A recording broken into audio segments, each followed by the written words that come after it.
Hello, hello. Good morning, good afternoon. Welcome to Oasis of Rhema by the Marfada, episode 14. And today's topic is reasons for broken relationship and marriages. However, before I continue, today's episode is going to be a little bit different because I'm traveling, I'm on transit, I'm currently out of state. I thought, no matter what, I have to come online so that we can have some discussion, just briefly before I go about my daily activities. So we'll wait just for a little bit so that more people can join us. Then we'll start right away.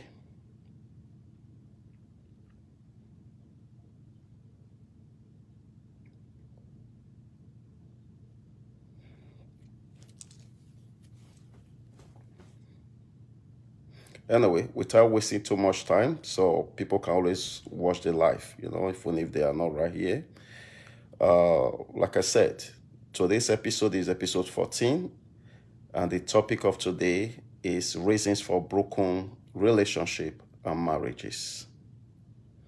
Recently, in recent days, you hear a lot of broken relationship, broken marriages, and most especially from people who you think have everything, that are rich people, influential people that are supposed to, have what it takes to sustain marriage. So having seen the statistics, the rates at which there is broken marriages and broken home in terms of relationship, that is why the topic of today is evidence. That is why it's important we talk about it today. And what triggered this question was this. One of my friends, I think I was in like a show, I think the show, what they call Instagram broadcast or something. And I was asked that question, why do I think, marriages breaks? Why do I think relationship, breaks?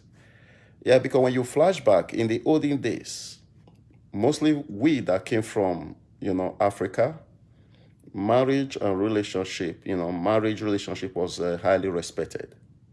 So people honor it, the man and the woman, they do all they can to make sure they sustain that marriage. Even when they fight or they quarrel, they have misunderstanding, they find a way of finding resolution, and working together as a couple, to make the relationship work. But right now, that has changed. People don't have patience anymore.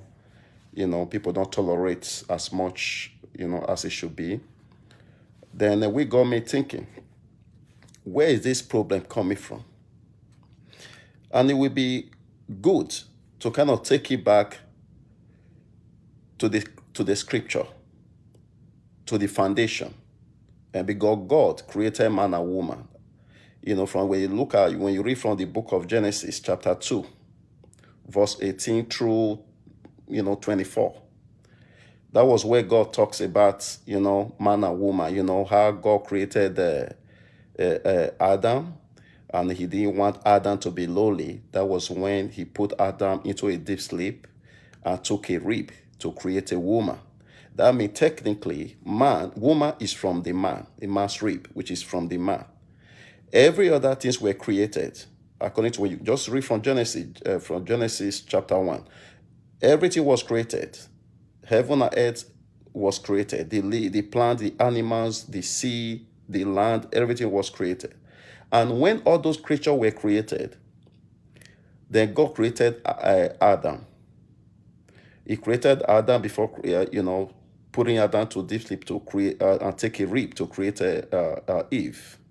And he said to them that they should dominate the earth. They should dominate everything, both the leaf, the plant, the sea, everything. They should dominate therein. And even the fruits in the Garden of Eden, right?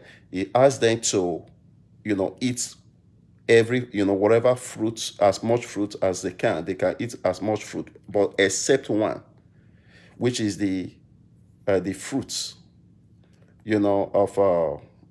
of good and evil. All right.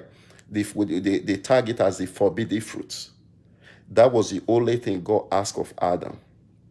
That was the only commandment and told Adam, enjoy everything, but this one, do not touch this, until serpent came, to persuade Eve, and he ate of the fruits. The serpent told Eve that God asked them not to eat it because God does not want them to be as wise as he is. He doesn't want them to be able to differentiate good from evil. So that was why God asked them not to eat from that fruit. Persuaded Eve. Then Eve later persuaded the husband, which is Adam in this case, to eat from that fruit. That is the Genesis now. When you look at that Genesis right now, God only instructed Adam not to eat from that fruit, and Adam disobeyed. But when God found out and called Adam, Adam blamed Eve for it, that Eve made him do it. You see that? So that is where the confusion, started from. That is where our predicament, came from. Then when you look at that story, there was a disunity there. If there was love, probably Adam wouldn't have even mentioned, oh, it was Eve. Maybe they will go through the pain or whatever together. But however, one was persuaded out of his will.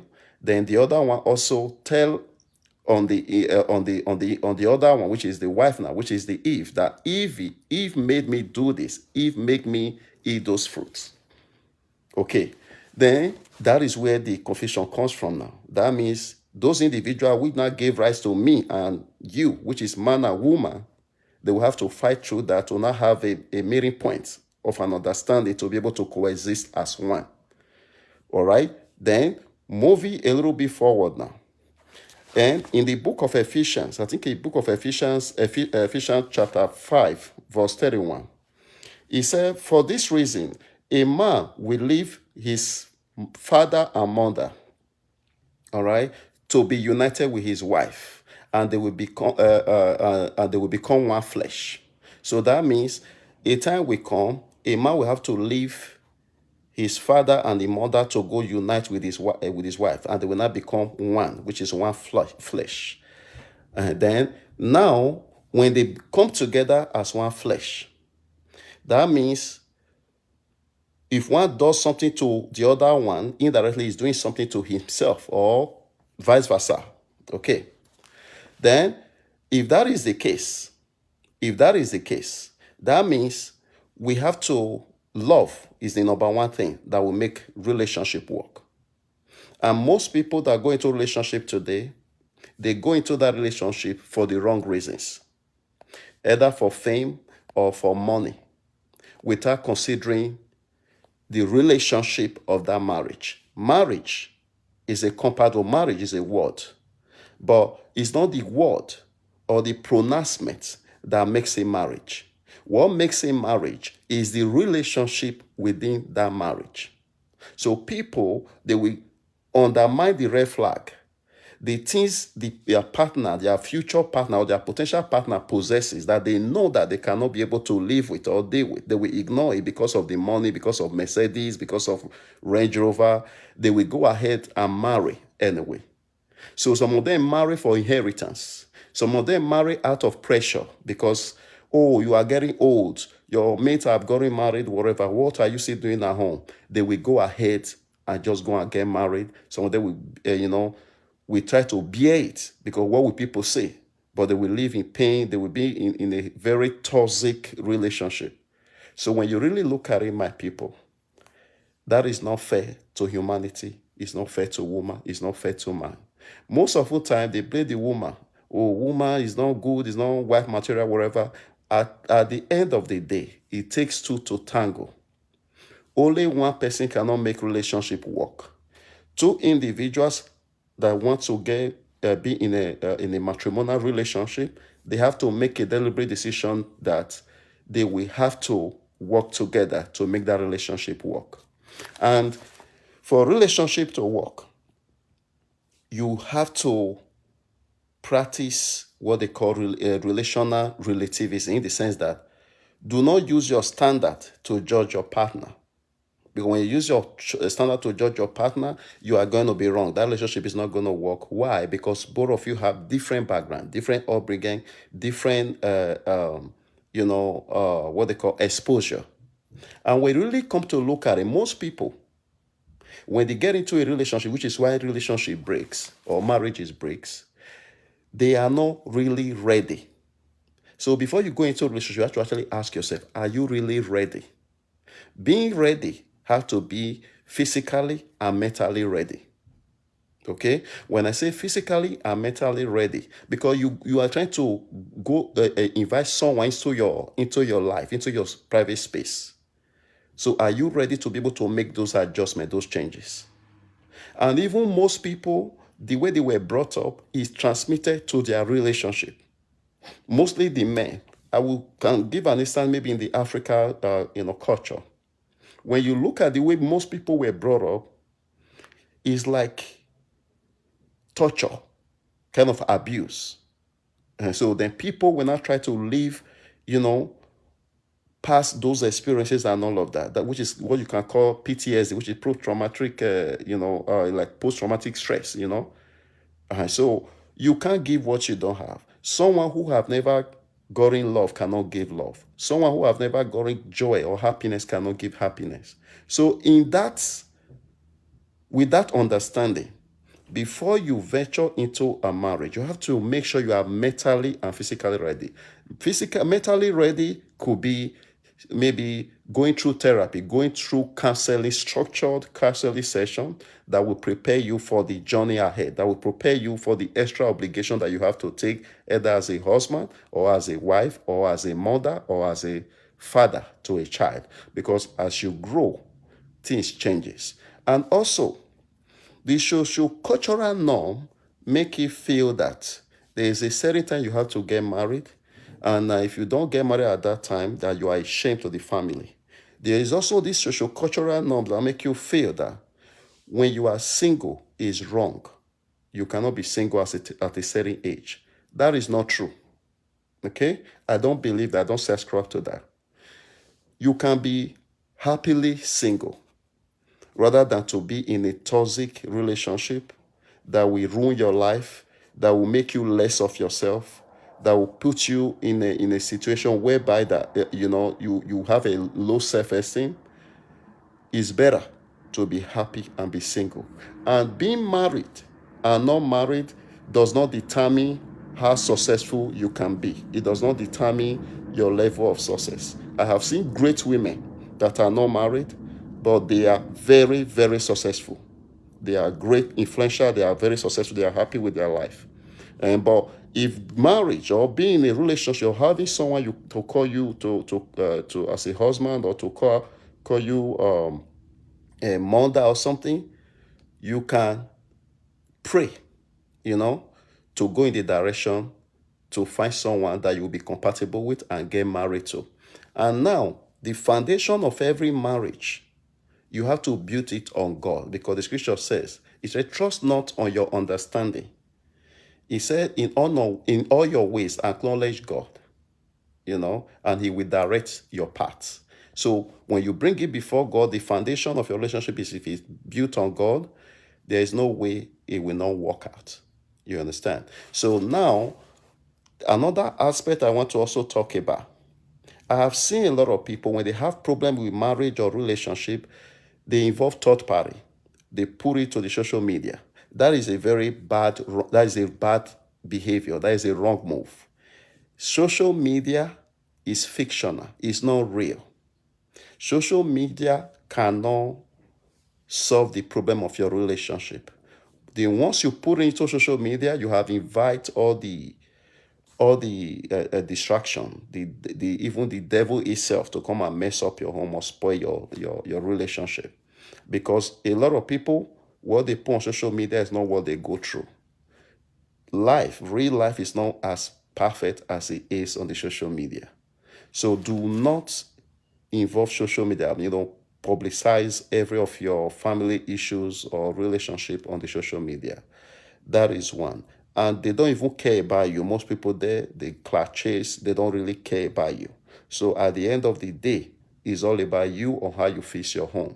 And when you put something on social media, that might even be the end of that relationship. Some people might like to be one of the partner, your partner might like to be secret, as in might like to be discreet. But when you now pull the business outside, they have nothing to lose, then things can get worse. And also, that's number one. Number two, refuse to compare your relationship, whether your significant other, to other people or to what you see on social media. Because when you do that, you will start to notice every little bad things, every little thing that is not good in that your partner. So once you made that decision to get married, you have made that decision. Good or bad, you have to stick to it. You have to do the best you can, to make it work. Avoid third parties. Trusting the wrong people and carrying your family affair to the third party to discuss. They will help you tarnish your home. They will give you negative mindset towards your partner, and that relationship will never work. Okay? Then, even the scripture in the book of Proverbs 18, verse 22, it says, "He who finds a wife finds a good thing and obtain favor from God." And that means a wife, you are supposed to, when you find a wife, it's supposed to be a good thing. It's not supposed to be a negative thing. I will give you the reason, because a woman is actually a blessing. Women are powerful. When you make your woman happy, you guys are in agreement, you work together, there's no way you guys will not succeed, because women are naturally, multiplier. You put something in them, they turn into something good. So women, they are more powerful than we think. And so if we can be able to have that common place and that common ground and understanding, everything will be fine. So that is what I wanted to quickly talk to us about today. We might have a different series that is related to this maybe in the future. But just because of the, circumstance and the situation right now, we'll just keep it brief. And I hope you guys have a great